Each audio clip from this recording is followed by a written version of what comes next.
Hello, good morning and good afternoon. Welcome to the Health and Healthcare session of the National Coalition of Promise Zone Federal Convening. This is day 2. So we really appreciate you all joining us today. I am Johnny Lattimore. I am the HUD Community Liaison for the Westside Promise Zone located here in Atlanta, Georgia. So I'm very excited about the information that's going to be presented today, especially in this climate. But before we get to the presentations, I want to make a few quick introductions. So up first, I would like to introduce from our HUD headquarters office in Washington, Chris Taylor, who is the Director of Field Operations for the Office of Field Policy and Management. Chad Parker, who will also be presenting today, is the Deputy Administrator of Community Programs with USDA. Dr. Rashonda Ivory, Regional Minority Health Analyst and Acting Regional Women's Health Analyst with HHS here in Atlanta. Jamia Dorsey, CEO for the Center of Black Women's Wellness, also here in Atlanta. And on the West Coast, we have 2 presenters, CJ Mishima, Environmental Justice Grant and Community Driven Solutions Coordinators with EPA, and Noemi Emmerich Ford, who is the Region 9 Brownsfield Coordinator, also within EPA. So after those introductions, we again appreciate you joining our session today. I would like to hand it off to Chris Taylor, who again is with our HUD headquarters office in Washington for a few comments. The floor is yours, Chris. Thank you, Johnny. And thanks to everyone for being here and for doing this incredible, vital work. I'm honored to be here and I'm happy to provide a little bit of context before the other speakers really dive into the meat and bones of their presentation. Again, I'm Christopher Taylor, Director of Field Operations within the Department of Housing and Urban Development. We work on place-based initiatives such as Promise Zones, which are a major component to our field operations. Back in May, we at HUD and the U.S. Department of Health and Human Services announced a joint agency effort to increase access to COVID-19 prevention and treatment services, including testing and vaccines among disproportionately affected communities, including HUD-assisted households and people experiencing homelessness. As a department within HUD that works directly with community stakeholders on cross-programmatic initiatives, we have taken a large role and our staff pivoted to focus on connecting HUD-assisted communities with the vaccine. To do this, we had our HUD field offices select communities to focus on and to work with HHS and the local public health offices to determine the needs and opportunities to bridge the gap between available vaccines and unvaccinated residents of those communities. This took many forms and involved local public housing authorities, property managers of HUD-assisted multifamily properties, homeless shelters, and other service providers to come together and work in these health centers or clinics.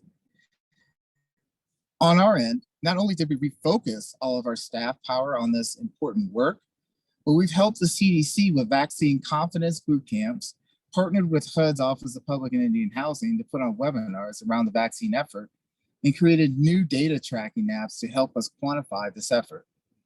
At this point, since the announcement, I'm very pleased to announce that our work with our community partners has helped set up over 900 clinics across the country.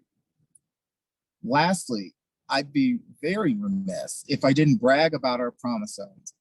Well before HUD HHS announcement in May, Promise Zones were already coordinating and spreading awareness of COVID-19 testing sites and vaccine clinics because they're on the ground and they saw what was needed and quickly and swiftly went into action about spreading positive messaging around the COVID vaccine. As always, they were very resourceful and creative. They held phone banks to ensure residents had correct information about vaccine opportunities. They administered surveys and conducted data analysis to help guide their public education efforts and vaccine confidence. Some have even allowed their vistas to volunteer at vaccine clinics. Others have helped with information campaigns to raise awareness of safety of the vaccine. At least 12 of the 14 urban Promise Zones have had a hand in bringing a vaccine clinic into a state within their boundaries. And they, of course, developed those leveraged partnerships to do all of this, such as with the community health clinics anchor institutions like college and universities, the American Red Cross, and other faith-based organizations. When we started this effort in May, around 100 million adults were fully vaccinated. Now, because of this effort, around 182 million US adults are fully vaccinated, which is around 55% of the adult population. We've made a lot of progress, but there's still so much more to do. And we look forward to working with all of you to ensure that all of our Americans are vaccinated. With that, I'll hand it back to Johnny. Thanks so much. Thank you so much, Chris. And I can speak, definitely seeing it happen. These partnerships are so important here on the local level and on the regional level, as far as reaching our constituents and residents who need our help the most. So I really appreciate those comments, Chris. And it's exciting to see all the work that we are doing. So thank you again. Thank you for joining us. All right, so let's go to our first presenter. We have Chad Parker from USDA. Chad, I hand it over to you. Thank you, Johnny, appreciate it. I am Chad Parker, USDA Rural Development. I'm the acting administrator right now, but I'm also the deputy administrator for community facilities is my normal role in the organization. So I'm going to share my slides. I've got about 30 years at USDA Rural Development. I've been the deputy administrator for community facilities, also the deputy administrator for our business programs, our cooperative programs, our single family housing programs, and our telecom programs. It's a long time at USDA and excited about what we're able to deliver to rural America. I'll give you a brief overview of USDA Rural Development, run through the community facilities program, which is very focused on healthcare, and then talk about our new initiative called the Emergency Rural Healthcare Grant Program. For those of you that don't know, USDA Rural Development is three agencies: the Rural Housing Service, the Rural Business Cooperative Service, and the Rural Utility Service, that has a number of financing programs that provide guaranteed loans, grants, and direct loans through a series of programs. The main program areas are telecommunications programs, our electric programs, community facilities, water and environmental, business and cooperative, single family housing, and multifamily housing programs. All total, we've got about 40 different loan and grant programs located in those program areas. And all total, we have about a $28 billion in funding that we either lend out or provide grants for on an annual basis. Right now, we've got around a $250 billion portfolio under USDA Rural Development. We deliver this group of programs through a series of rural development offices. We have 47 state offices, and that's basically one in every state except up in the Northeast. There's a Massachusetts, Rhode Island, Connecticut combined office. There's also a Vermont, New Hampshire combined office.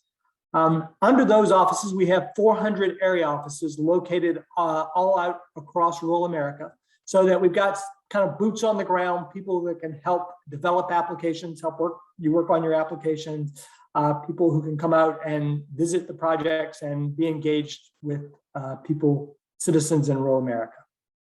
The two things that I would say, if you're looking at our community facilities program or the Emergency Rural Healthcare Grant Program, please get to know your state director located in the Rural Development State Office and your community programs director located in the Rural Development State Office. Those people are very important to making sure that you're aware of all of the pieces of the program and make sure that you don't miss any parts of your application.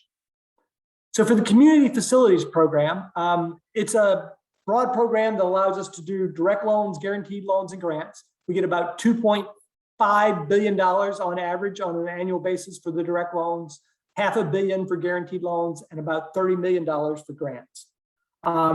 We provide funding for over 100 different types of facilities. The largest portion of our portfolio is in healthcare. It's about half of the portfolio. We've got about a $12 billion community facilities portfolio. The other primary areas would be in education. We do a lot of K through 12, community college funding. public safety, a lot of fire, rescue, and police, and public buildings, things like town halls, county administration buildings, those types of facilities. Our community facilities programs, like I said, we offer direct loans, grants, and guarantees. The organizations that are eligible, public bodies, nonprofits, and Native American tribes, that basically means everybody but for-profits. For-profits are not an eligible entity to apply for the community facilities program. We are what I call a bricks and mortar program.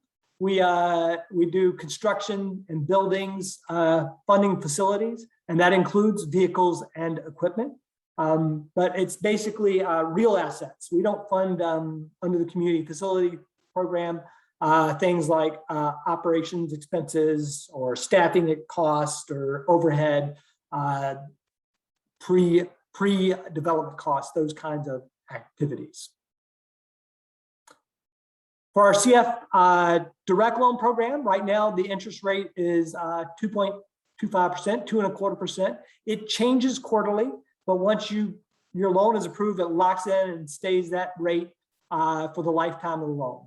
The interest rate is going to change on October 1, and it's going to drop to 2.125%. The lifetime of the loan that we can make a loan up to a 40-year term. That would be for probably the construction of a new building. If we're buying equipment or buying a vehicle, the expected lifetime of the facility is less. So it would be a 15-year term or 20-year term, depending upon what type of item we're talking about. We do take a good look at adequate security to make sure that we're funding loans that will be paid back under the direct loan program. Our delinquency rate is low enough that the interest rate accrues more interest than we have losses in the program. So we do a very good job at ensuring that we're making good loans. We take require often a feasibility study, some financial statements, so we can go through those documents and make sure we understand the ability of the organization to repay those loans. There's also a provision in our CF direct loan program that we can't lend to organizations that can get commercial credit.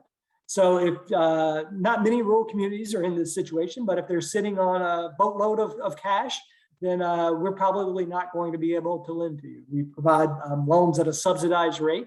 So we want to make sure that we aren't competing with private sector banking interest. For our CF grant program, average size grant ranges in about between $30,000 and $50,000. So they're small grants that are usually a part of a equipment purchase or vehicle purchase, or maybe a grant that goes into a renovation of a facility. Primary factors around those selection factors on those grants are rural population and median household income. And those items also impact the amount of grant that an applicant would be eligible for. For our guaranteed loan program, the interest rate is set by the lender. We have lenders from across the country that are interested, that come in and provide private sector loans that USDA comes in and guarantees. What USDA is guaranteeing is the repayment of that loan. So if somehow the healthcare facility is unable to make the payment of their loan, USDA will step in and cover that lost payment for the lender. We do, again, make sure there's adequate security, require the banks to do a good analysis of the loan. There is a fee associated with the guarantee, a 1.5% upfront fee and a 0.5% annual renewal fee. That fee is going to drop on October 1st to a 1.25% upfront fee. But those fees are usually passed on to the borrowing organization. So our emergency rural healthcare grant program, this is additional funding beyond the funding that was provided to USDA on an annual basis. This was the American Rescue Plan Act funding, provided us $500 million. So like I said before, our other grant funds are about $30 million a year. We distribute those through the states, and we do average size grants of $30,000. So $500 million is a substantial increase in the amount of funding that we have available. And we've gone out and developed a Federal Register notice. The Secretary of Agriculture announced the emergency rural healthcare grants on August the 12th, and we published a Federal Register notice on that date as well that kind of describes how that funding is being made available. The $500 million, we've broken it into two tracks of funding. The first track we're calling recovery grants. Those grants are going to range between $25,000 and $1 million and will be for immediate relief to address economic conditions that arose out of the COVID-19 emergency for healthcare facilities and organizations providing healthcare. The track 2 impact grants are more focused on looking at regional healthcare problems and trying to develop a solution. Again, somewhat related to COVID, but not having to be a direct impact related to those. I'm going to go into both of these in detail. If you want to find the notice, our frequently asked question document, and a number of other fact sheets and resources on emergency rural healthcare grants, please go to our website. It's there at the bottom of that slide. There we go. For our track 1 recovery grants, again, ranging between $25,000 and $1 million. And the reason that there's such a broad spread, that's a pretty broad spread for a grant program, is we were talking to a number of constituencies, the National Rural Health Association, the National Association of Rural Health Clinics, lots of HHS and people involved in the healthcare community. And what we heard were two different things. Is one, the rural health clinics would like to see us go down to pretty small grants because they might be interested in buying a freezer or a cold storage unit so they'd be able to store vaccines. Whereas some of the rural hospitals were looking for much larger grants because they wanted to do renovations to facilities or were looking to cover lost revenues or staffing costs that were associated with vaccine testing. So that's why you see such a broad spread, kind of $25,000 to help those smaller rural entities that just want to come in for a piece of equipment, up to $1 million for those larger projects.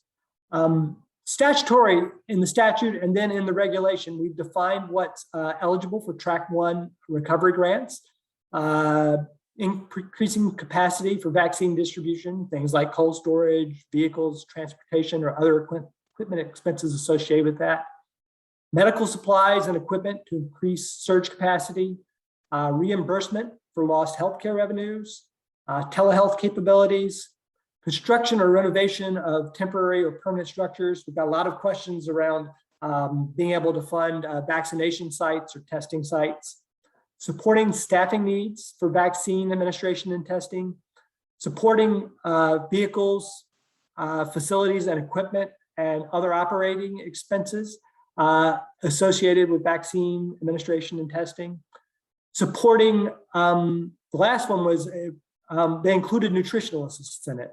So for that nutritional assistance piece, we've included facilities, equipment, and increased operating expenses associated with food banks and food distribution facilities.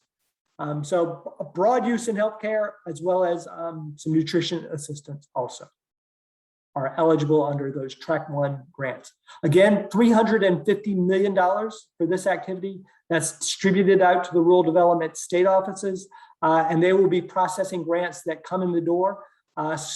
The kind of review and funding will start on October 12th. So applications are being developed and are coming in now. For the track 2 grants, much larger grants ranging between $5 million and $10 million. These are focused on that regional healthcare problem, say like diabetes, or we heard a lot about birthing centers and the inability for pregnant women in rural areas to be able to find care that is sufficient. So if you're looking to go in and solve that regional healthcare problem, you identify your regional healthcare need, you set up a plan on how you're going to do that and explain in your budget those eligible activities from the slide before that you're going to use funding for. And then you identify and implement the steps that you're going to take. And then you give us an evaluation method. And we're going to take a look at that application that comes in with that problem, kind of plan to solve that problem and the evaluation method. And that's kind of all part of the application. And we're going to have healthcare reviewers come in and review those applications. That $125 million is going to be held in our Washington, D.C. office, and the funding will be competed nationally across the programs, across the country.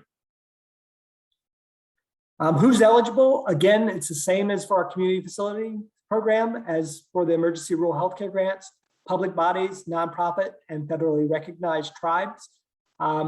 If you're a nonprofit, you're going to have to show that you have ties to your local rural community. What areas are eligible?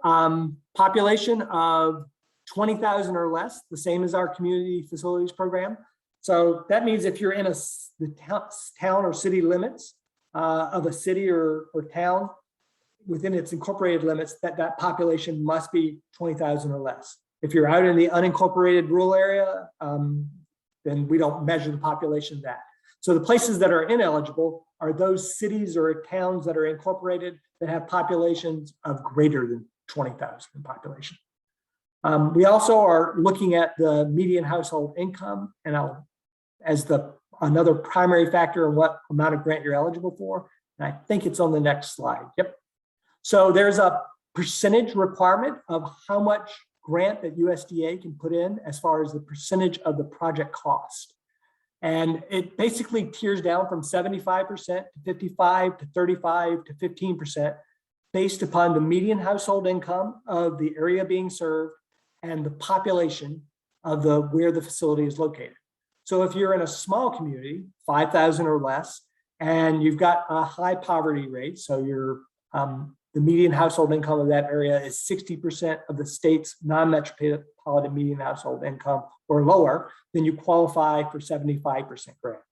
And then as the population rises or as the median household income of the area goes up, the tiers go down. So then you would be eligible for 55% or 35 or 15% as the communities get larger and wealthier.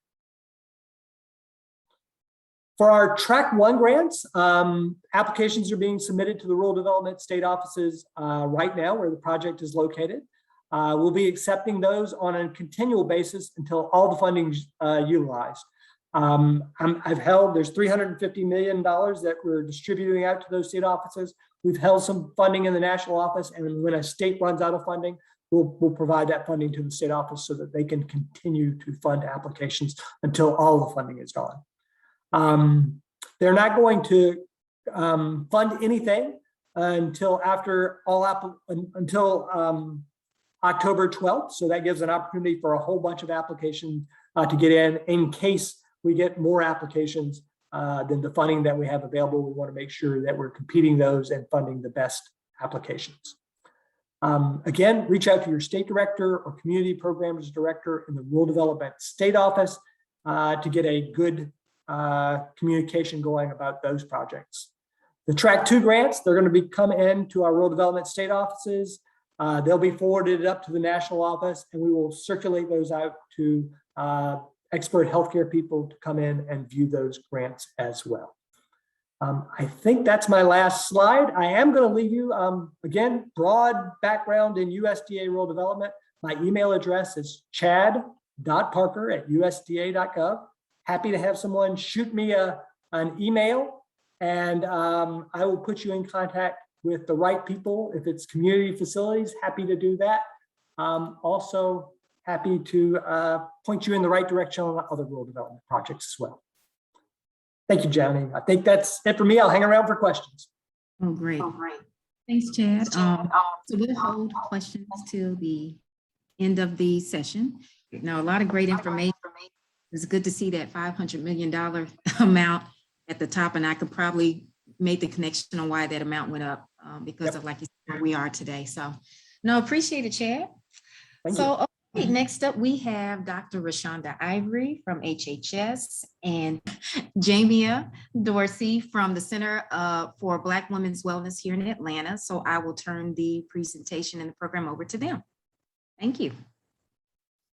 Thank you. Good morning and good afternoon, and welcome to this session. I am Dr. Roshonda Ivory, and I currently serve as the Region 4 Minority Health Analyst, as well as the Acting Region 4 Women's Health Analyst within the Office of Regional Health Operations for the U.S. Department of Health and Human Services. In this capacity, I work with state, local, tribal, and community stakeholders to improve health, to eliminate health disparities, and advance health equity in minority, underserved, and vulnerable populations. This morning and afternoon, I will be providing you with an overview of our office, our response to COVID-19, how HHS and its operating divisions connect resources to the Promise Zone communities across the country. This overview will be followed by a presentation from one of our partners, the Center for Black Women's Wellness, located in Atlanta, Georgia. This slide just provides a quick synopsis of what we hope our objectives are for this session. Before I go into the overview, I want to take a moment to introduce the team. Small but mighty, our Region 4 office is currently led by the Regional Health Administrator, Dr. John Guilford, a Senior Public Health Advisor, Ms. Tremenda Green. As I mentioned, I serve as the Minority Health Analyst, as well as the Acting Women's Health Analyst. The mission of the U.S. Department of Health and Human Services, commonly referred to as HHS, is to enhance the health and well-being of all Americans. This is done by providing effective and essential services and by developing sound, sustained advances in the sciences and underlying medicine, public health, and social services. As the principal agency, HHS has 11 operating divisions, which cover the range from ACF, which is the Administration for Children and Families, which seek to promote the economic and social well-beings of families, children, individuals, and communities through a range of educational and supportive programs, to ACL, which is the Administration for Community Living, which seeks to increase access to community support and resources for the unique needs of older Americans and people with disabilities. The Office of the Assistant Secretary of Health oversees the department's key public health programs and offices in 10 regional health offices across the nation. In a quick overview of what we do, the expectation is that each office is charged with leading, responding, promoting, partnering, and informing with key stakeholders at all levels to promote the health and protect the health of all Americans. Within the Office of the Assistant Secretary of Health, the Office of Regional Health Operations serves to strengthen the priorities in the national initiatives of OASH. We do this through our close partnership and with the assistance from the states, territories, tribal nations, and community and faith-based organizations.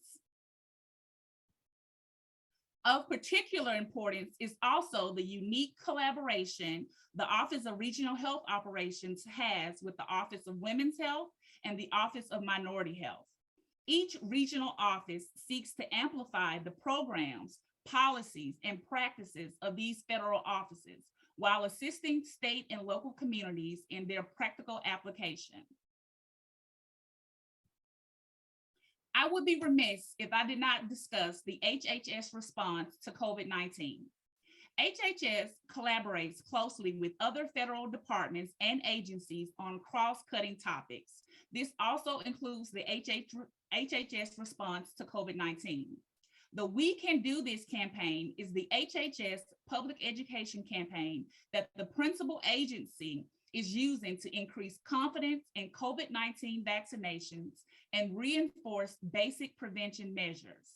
The American Rescue Plan has provided resources and funding for all Americans at risk during the COVID-19 pandemic.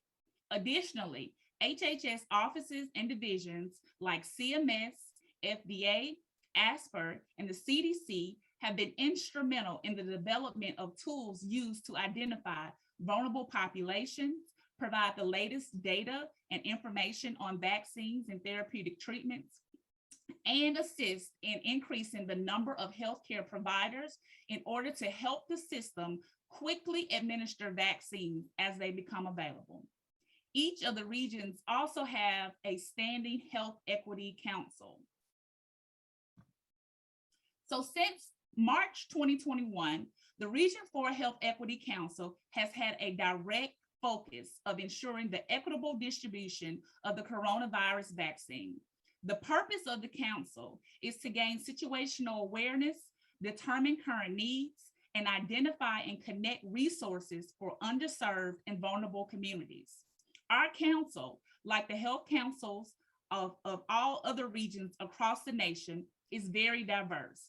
It includes federal partners, academic institutions, and community and faith-based organizations. The diversity of our council only serves to enhance our support of the states in each of the regions. HHS administers more than 100 programs across its operating divisions. It is responsible for almost a quarter of all federal overlays and administers more grant dollars than all other federal agencies combined. A number of these programs directly align with several of the Promise Zone objectives, which include increasing economic activity, improving educational opportunities, and enhancing public health priorities identified by the community. HHS, through ACL, has previously implemented Assets for Independence, which is a community-based approach for providing assistance to families. ACL also provides community service block grants, which are available to states, territories, federally and state recognized Indian tribes and tribal organizations to lessen poverty in communities, to address the needs of low-income individuals, including the homeless, migrant workers, the elderly, as well as provide services and activities to address employment, education, better use of available income, housing, nutrition, emergency services, and or health. HHS also, through HRSA, recently awarded over $48 million to 271 HRSA-supported community health centers across 26 states, also including Puerto Rico and the District of Columbia, in order to expand HIV prevention and treatment, including PrEP, related services, outreach, and care coordination. This is my contact information, but I also want to note, in addition, HHS has strong partnerships with the private sector, the academic arena, as well as research institutions, including non-governmental organizations, including religious and faith-based organizations. One such partnership is HRSA and the Center for Black Women's Wellness. Here to provide you with an overview of the center, as well as provide examples of best practices as it relates to the Healthy Start Initiative, is the Chief Executive Officer, Jamia Dorsey. Good afternoon, everyone. I hope everyone can hear me okay. It's great to be here with everyone.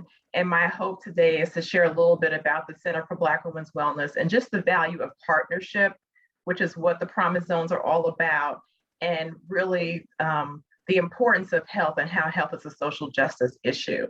Next slide, please. And thank you, Dr. Ivory. The Center for Black Women's Wellness, we are a community-based nonprofit organization. We were established a little over 30 years ago. We serve over 3,000 individuals annually, and we are located just immediately southwest of downtown Atlanta. And while our impact is crosses metropolitan Atlanta. Next slide, please. And so this is just a little bit about our work. We are located not far from the west side where the Atlanta Promise Zone is. We're probably around 1 or 2 miles away. And so we are very intentional about working in underserved communities. Our mission is to improve the health and well-being of underserved Black women and their families. And so the map on the bottom left shows our original 6 neighborhoods that we focused on, and we pay special attention to that area And the next map shows really the impact across metropolitan Atlanta. By virtue of our name, around 97% of those that we serve are Black and 85% identify as female. But we really, our focus is to make sure that we are addressing health in a very holistic and comprehensive way, looking at the inequities that disproportionately impact Black women and their families, including the impacts of the social determinants of health and structural racism. Next slide, please. So again, our work is done in 3 parts, very much health focused. So we do actually provide health care for those who were uninsured and underinsured, offering women's health, primary care and chronic disease management, and mental health services. We also do get some funding from the Community Development Block Grant via HUD to focus on economic health, very specifically around financial literacy and entrepreneurship for low to moderate income women. And then finally, through HHS, we are a Healthy Start grantee, and that is work that's focused on improving maternal and infant health, making sure that we are focusing on women before, during, and after pregnancy. And we do that through a home visitation program where we have family support specialists that go into the homes, they're working with moms, focusing on things such as infant care, parenting skills, linkages to prenatal care, and resources and support, all with the goal of improving maternal and infant health. Next slide, please. So I want to say just a little bit about maternal and infant health, specifically in Georgia, where we do our work, where many of you probably already know that maternal and infant health is a recognized indicator of overall population health. So as the health goes of babies and moms, so goes the health of the country and in the world. And Georgia has among the highest and most racially desperate rates of maternal and infant mortality in the nation. This bar graph just really shows that gap. And looking at even things such as maternal mortality, Black women are 3.5 more likely to die based on a pregnancy-related outcome. Black babies are 2.5 times more likely to die before their first birthday. So these are some of the pressing issues that Healthy Start seeks to address in a very comprehensive way. Next slide. So a little bit more about Healthy Start. I mentioned that it is a home visitation program. It is a great asset for Promise Zones. It is an evidence-based home visitation service, home visitation program. We link moms and dads to things such as housing, workforce development. So all of those needed health and social services, it is very much focused on making sure that families are whole, healed and well, because oftentimes it's very hard to focus on things such as prenatal care when of course you have to worry about rent, jobs, and everything else. We also want to make sure people are connected to a medical home or basically access to healthcare, parent education, as I said. Mental health is a big piece of what we do, focused on depression screening and linkages to care, developmental screening for children, community-wide health education, fatherhood activities, and then also working with partners, multi-sector partners, to strengthen the system of care for mom, children, families, and communities. Next slide, please. I want to say a little bit about, again, more about partnerships. We are a part of the West Side Health Collaborative, which is a part of the Atlanta Promise Zone. It is imperative that as we do this work, while we are very much a direct service organization, we know that we have to work collectively to bring about systems change. So at our table, as an example, we've got workforce development, we have childcare, we have housing, we have the health department. So everyone coming together to work on pressing issues and to address collective impact. Some of the things that we've been working on for the past couple of years, as an example, we've been working on fatherhood, we've been working on early brain development, we've been working on ACEs, adverse childhood experiences, and we've been working on mental health and postpartum support. Next slide, please. And so finally, in conclusion, our goal and our hope is to work with multiple partners to ensure that the health of our communities are improved, especially in underserved communities, and to really look at the issues of health equity, whether it be maternal and child health, whether it be equity around COVID and the disparities focused on that, primary care, access to preventive health, all of these issues, how we can work together to strengthen the health of our communities. So it goes without saying that we look forward to continuing to work and being an important partner in the Promise Zone work. We look forward to other opportunities to collaborate. And we most importantly just want to assure that the issue of health and health equity stays at the forefront of all Promise Zones, knowing that in order for us to be healthy economically, financially, we also have to be physically healthy. So thank you so much, and I will turn it back over.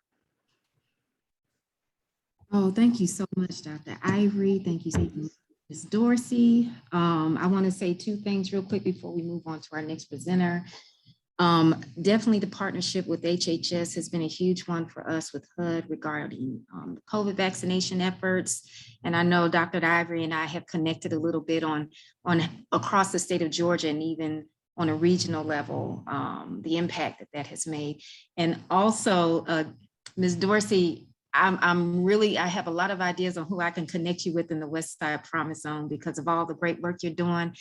What a great blueprint to show how federally funded programs can really make a difference on the ground. So you've been able to give a great example of that today, and hopefully that influences others to be able to take advantage of what's out there, to be able to help those that are most in need. So I really appreciate it. That was great. All right, so moving on, let's go to our West Coast participants. I like saying that. I just appreciate that we have a national audience and we have a broad spectrum of presenters. So CJ, I'm going to hand it off to you from EPA, and then it will be followed by Noemi. Thank you.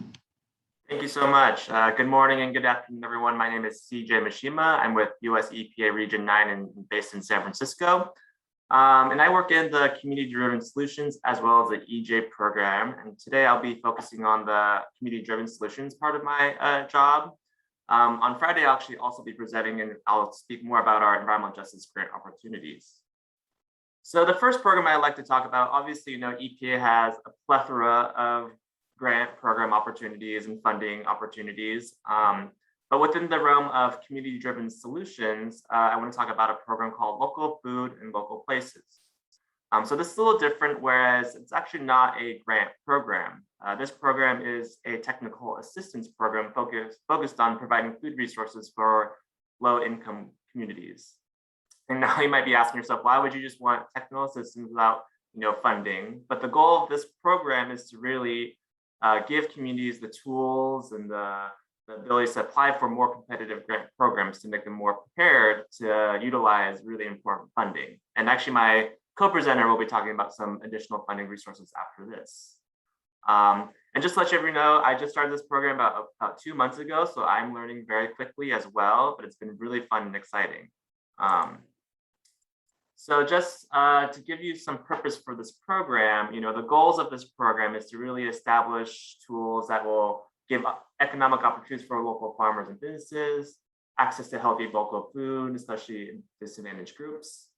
Some projects are focused on revitalized downtowns, the main streets and existing neighborhoods. But it's also about, I think people have been talking about, it's about making connections, building those partnerships, leveraging different resources, broadening participation, as well as bringing ideas into focus, and so on.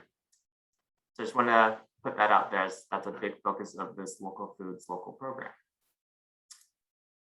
And as you see, it is a national program, and so we've worked all across the country.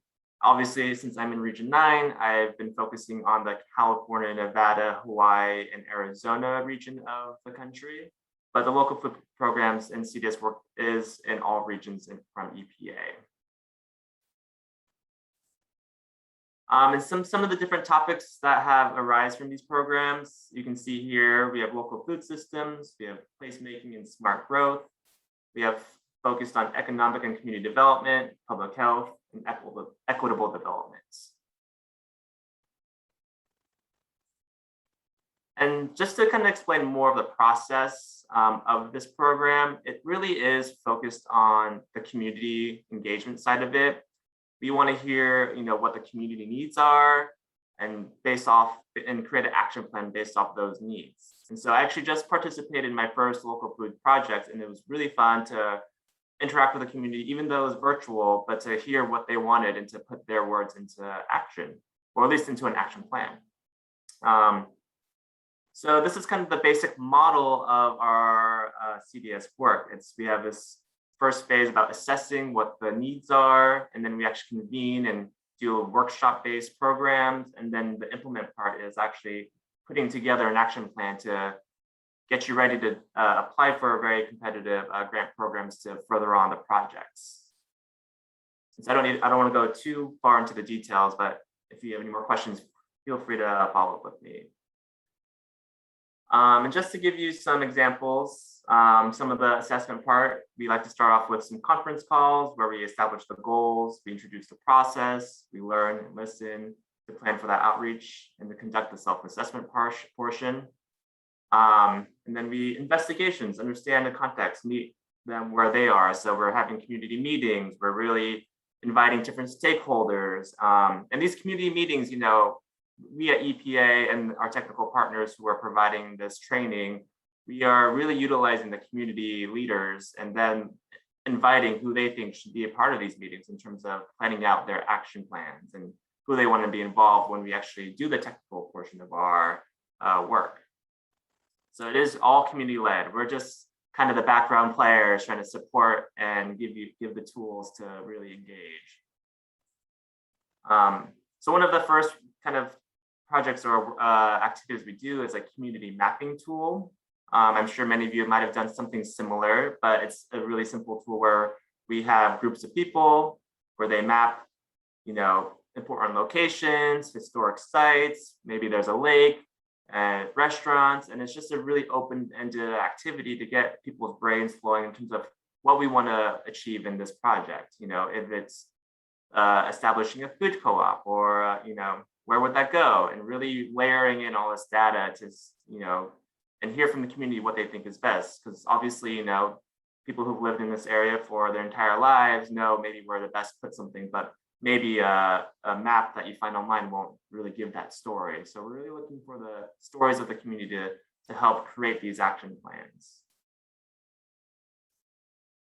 And just kind of showing you some more pictures of activities that's happened in the past, but from that, we really kind of focused in our ideas to see where we want to further investigate. And so we're just doing more activities to kind of further along that process. As you can see here, just some simple pictures of the work going on. And then this is just a simple food systems diagram to really lay out, where is the food production coming from? Where do you want to leverage these resources? So really putting it all out there for us to kind of come together to create our action plan.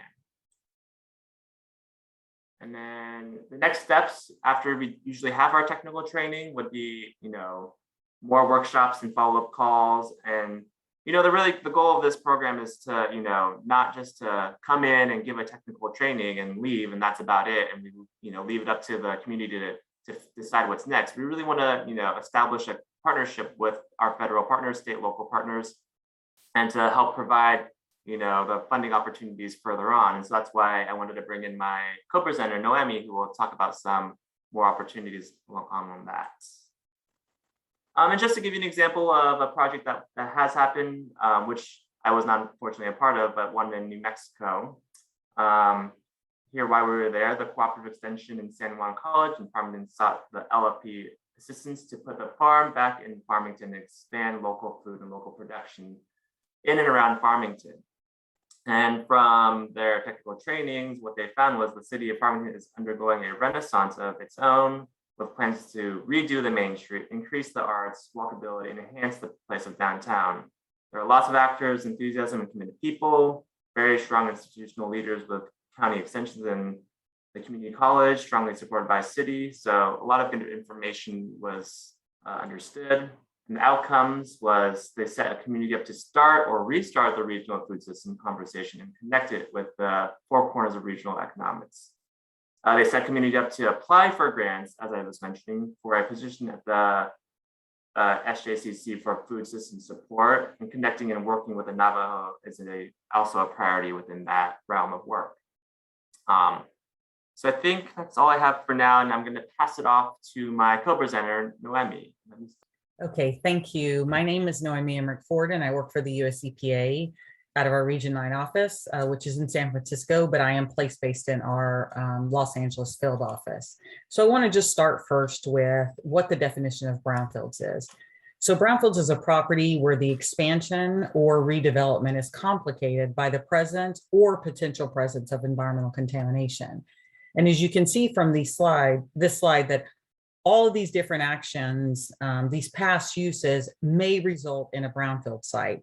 And so typically illegal dumping is about solid waste, and our program is dealing with hazardous waste, but oftentimes you will have construction debris, which may have lead and asbestos, which leads it to become a hazardous waste. So that's why that's on the slide.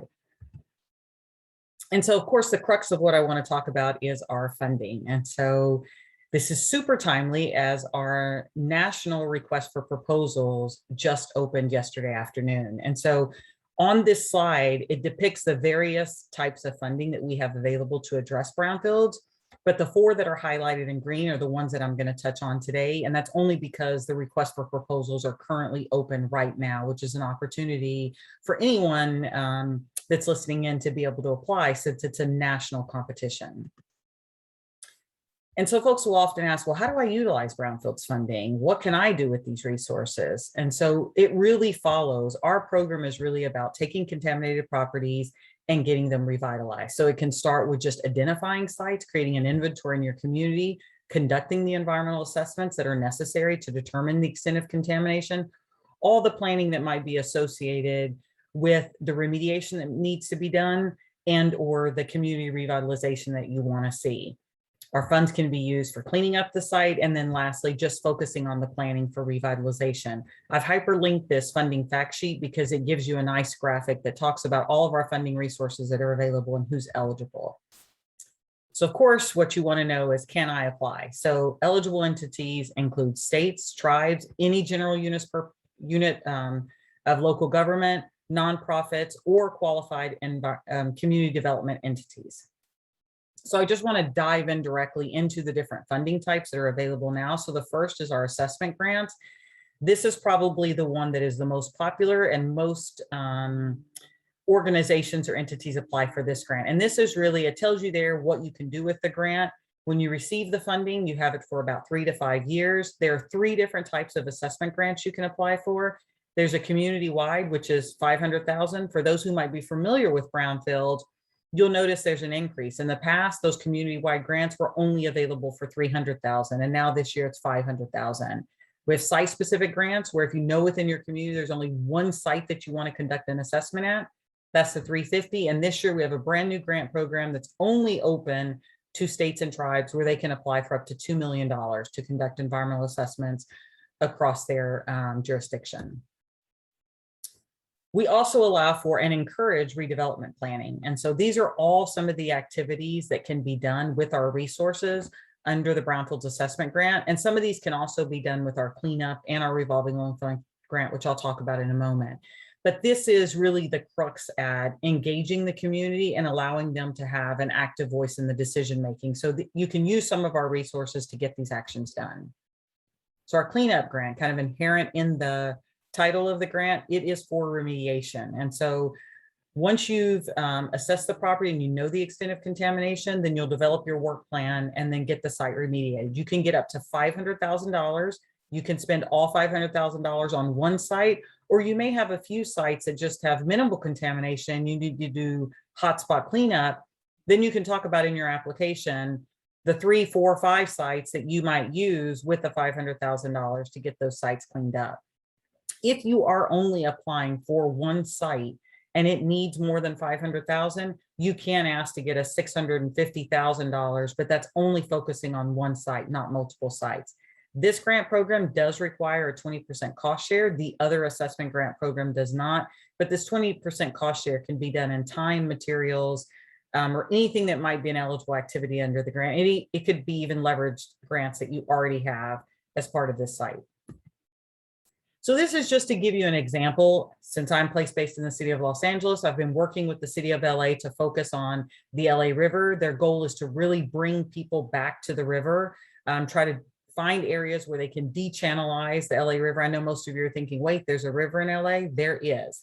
And so we are focusing on trying to bring people back to the river. We've provided over $1 million to the city of LA to focus on one particular site that's about 42 acres, which they consider their crown jewel site, to get that turned into a huge park and open space area.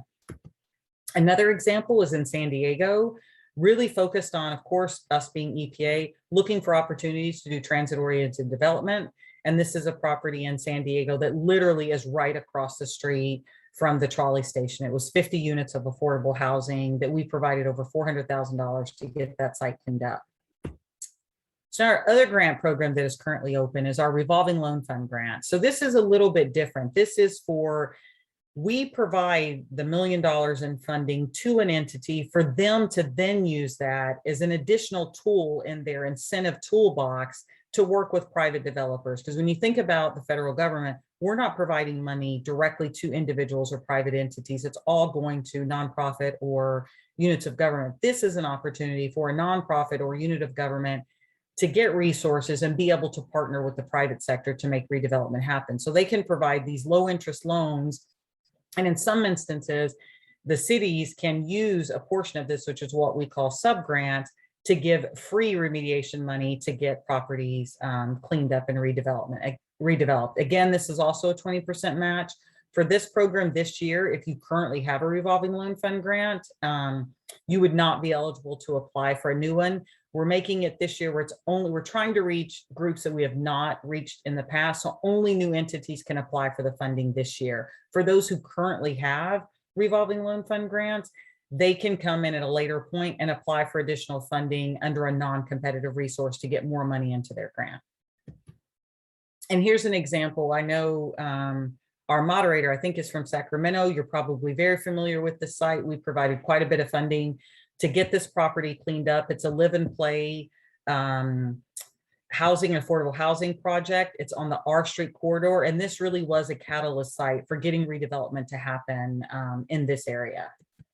Another property, so you think about, I've shown you kind of open space, I've showed you affordable housing, but we also focus on much larger sites. This was a lumber mill site in Mount Shasta. We've provided assessment and cleanup resources, trying to help the city there get their redevelopment plan implemented.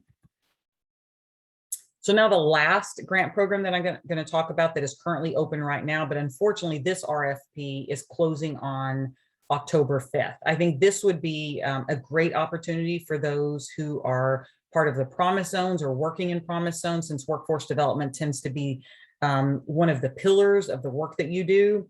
This is funding that we provide to an entity to be able to train local residents or community members to get the environmental technician skills they need to not only get a job, but to have a career, set them on a platform to continue to have a career and be able to create wealth management for themselves in their communities. And so this, if you have an interest in this program, since it's closing so quickly, I have my contact information at the end of the slide and you can follow up with me directly.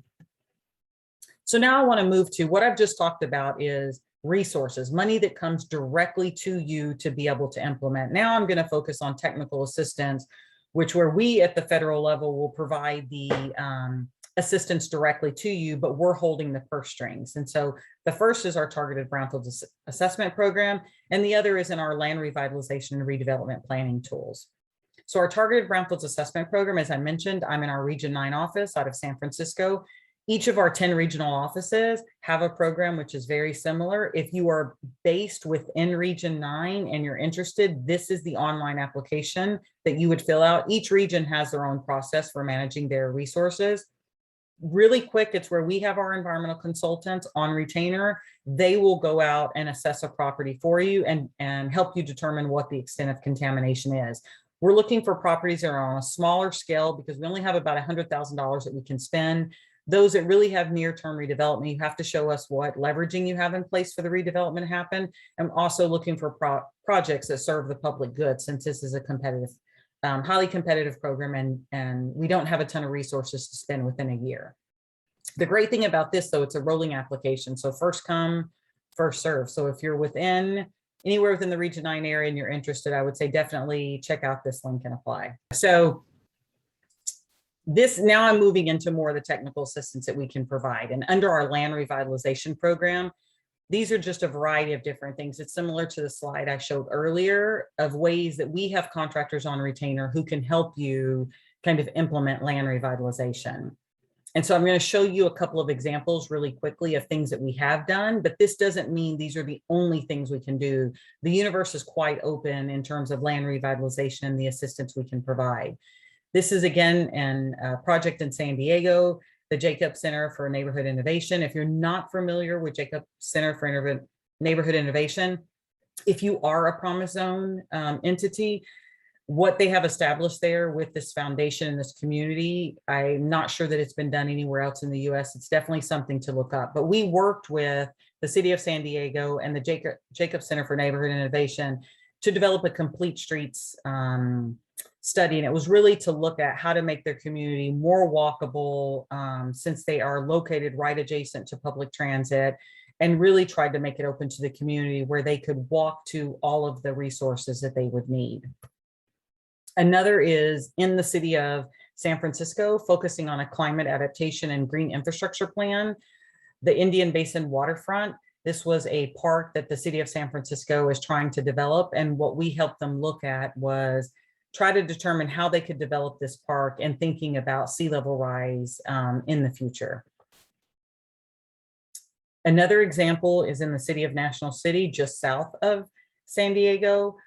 Worked with a small community there to focus on some of the incompatible kind of planning that has happened. It was in one particular community. It was about 95% Latino, where it was a community that was really kind of overrun with both residential and industrial uses right next to one another. And the community, working with the Environmental Health Coalition, kind of put pressure on the city to think about trying to make this back to a residential use and to move those industrial uses back to the port area where they should be and not have this incompatible land use. And so we worked with them to develop some criteria to have an amortization plan that would terminate some of these non-conforming uses.